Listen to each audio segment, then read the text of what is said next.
Hello, ladies and gentlemen. We're back with part two and probably the final part of casual versus competitive thinking and why there's no more overlap like there used to be.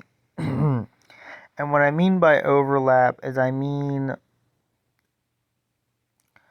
hold on, let me do something real quick. We're just gonna set that down there and put that up there. Um, it's whatever.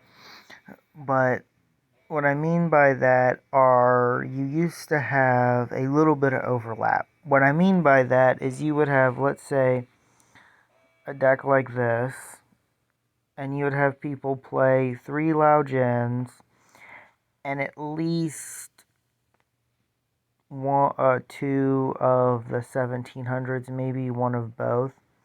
But then they might be playing, Ryukushin Power, maybe one Giant Soldier of Stone, and a Mystical Elf.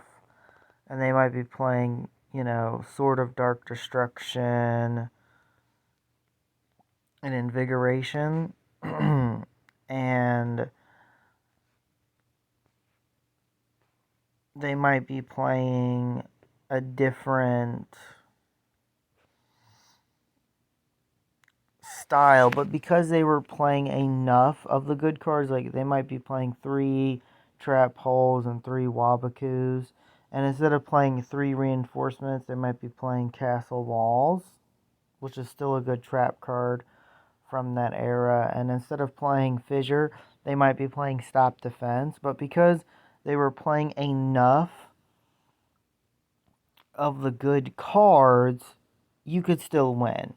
You can play a Yugi Kaiba format tournament and you can put a bunch of weak monsters. Like you can put every single weak flip monster in your deck, right? But as long as you're playing a decent amount, as long as you're playing like the Power 5 spell cards and at least 3 trap holes and 3 wabaku, you'll actually do relatively okay. Now, are you going to win every game? No, but you're going to win enough games to where you feel like you did good. And I think that's what's missing. Because if I go and take this Guardian deck to a modern Yu-Gi-Oh setting, it loses because it can't special summon. If this deck could special summon out more cards, especially if I could, somehow spam the field with just a bunch of Gate Guardians and then protect them, or a bunch of Sandgen of the Thunder or whatever, that's the problem that a lot of competitive players don't see, and even a lot of casual players don't see, is that the underlining issue is is two well, more or less 3 major mechanics that make the game not fun. Special summoning. And this is where both competitive and casual players always seem to not understand. When it comes to what is usually the best deck, it usually comes down to if the deck can summon more monsters than the opponent, where the old best deck was not necessarily that. It had a little bit of that, so you could say chaos, but it was still down to, was the player good at playing the deck? You can give a bad player chaos or goat control or chaos control, and they're not going to do good. They're going to have to think about what they're playing and not just play the card, right? Like, take for instance, we'll go back to the Yugi Kaiba format deck. Take, for instance, Giant Soldier of Stone. Now, Giant Soldier of Stone is one of those cards where you can play it in attack or defense mode. But if you have a really bad player, he might play it in attack mode instead of playing it in defense mode when the trap card he has face down is Castle Walls instead of Reinforcements.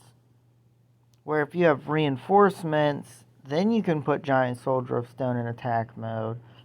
But if you don't have anything to protect your Giant Soldier of Stone, be it Reinforcements or Trap Hole, and you put this in attack mode, you're going to do bad. You're not going to do good. It's the same thing with that, where the decision making, you're not really... It's hard to explain this without visually showing it, but it's hard. It's easier to play a deck that's sort of kind of pre-made for you, especially when you don't try to build your own version of the pre-made deck, right? What I mean by this is you look at, okay, what's the best hero deck, or what's the best tier limit deck? Well, the only thing you have to do is memorize what combos the cards are, and then memorize. It's all about memorization and not about playing the game, right? And when it comes to archetypes, and even like some tribal decks,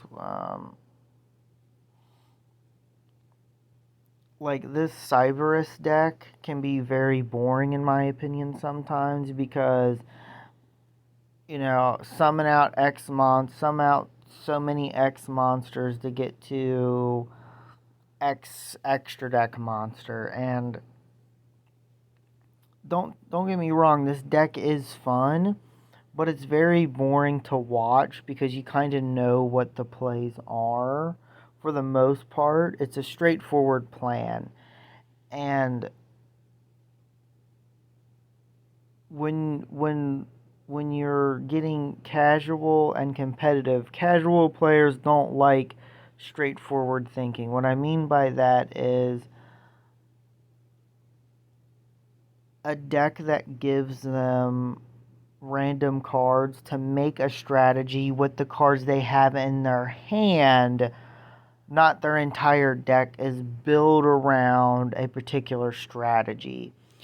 And that's the problem with archetypes, is that because you have a pre-built strategy, that strategy can only be as strong as the archetype, right? No amount of generic cards you add to the deck is going to make the deck better. Where now, if there was no archetypes, I could probably add enough generic cards, like we'll say enough generic spells and traps to this to make this deck better without having to change the monsters. You can take a Yugi Kaiba format deck, leave all the monsters the same, but as long as you change all of your traps and all of your spells to the best of those cards, you might not win every single game, but you're going to win enough games to feel like your deck is good enough to play. And at a certain point, you couldn't do that, right? If you went back in time and you gave people Pot of Extravagance and Pot of Greed, you instantly made everybody's deck better, right? That's why everybody played Graceful Charity, is it instantly made every deck better, right? Raigeki Dark Hole makes every deck better. Where only some decks get better with like Sword of Dark Destruction because it's more specific, but if you replace Sword of Dark Destruction with Axe of Despair or any of the more generic equipment cards, guess what? You've made your deck better because the cards are more generic, right? And that's what competitive players don't understand, is that you can't make your deck better by just adding a handful of generic cards. That's what most players want. They just want to be able to add a handful of good cards to their deck to make their deck better. And that's the problem, is modern Yu-Gi-Oh! For the longest time, I don't know, we'll say late 5Ds era has been about you making an end board. You killing your opponent in the least amount of turns as possible, where you've kind of always wanted to do that, but now it's on crack. Excuse me. And now it's on crack and extremely ridiculously unfair.